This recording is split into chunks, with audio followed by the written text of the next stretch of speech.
Welcome to Summit Portfolio Management's presentation of the psychology of big decisions. Today, we are going to review a case study and discuss how what we as individuals determine to be a big decision affects our thought process and state of mind. Let's get started. I'd like you to ask yourself what you want to watch on TV tonight and what snack you'd like to eat while doing so.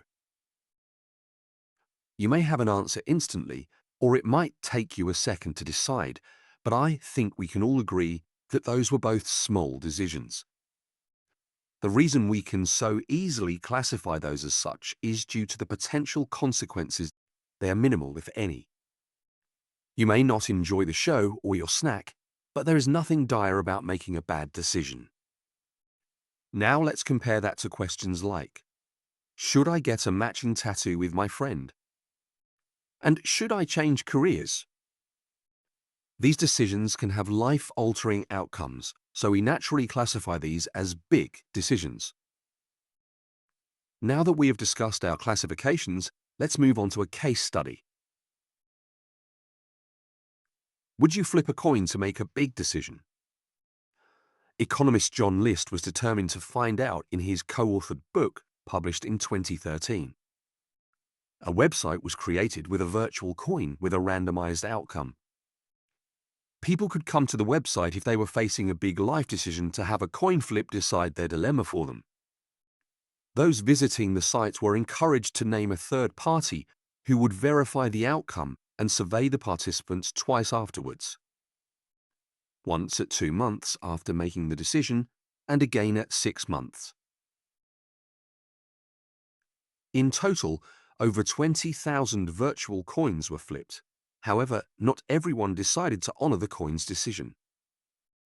Those with heads outcomes were reportedly 25% more likely to make the change that the coin flip had decided for them. Of those who made a significant change in their lives through the website, between 60 and 65% of them were happy with the change they made 6 months later. This means that well over half of the people who left a decision of significant consequence to chance were happy with the outcome. So what has this experiment taught us? Well, the main takeaway is definitely not to just choose a decision randomly, but rather just to be decisive. What this study signifies is that, in most cases, action is better than no action regarding satisfaction and regret. The best decision is to simply make a strategic choice and commit to it. With that being said, let's go over a few simple strategies for making a strategic decision. Our first strategy may seem obvious, but is often overlooked. Physically, write out a list of the pros and cons of your decision. Being able to actually look at the weight of your decisions can be incredibly helpful for many people. We may do this in our head without thinking of it, but making it physical adds a new depth. It may also be a good idea to add a numerical weight to each pro and con based on how positive or negative it might be. Then you can add up the weights on both sides and compare them. Considering an action's effect on your goals is another reliable strategy when faced with a difficult decision. Consider who, what, and where you want to be in the time span of your decision. Can this decision bring me closer to my goals? Will a successful outcome help me to become the person I want to be, or further me towards that point?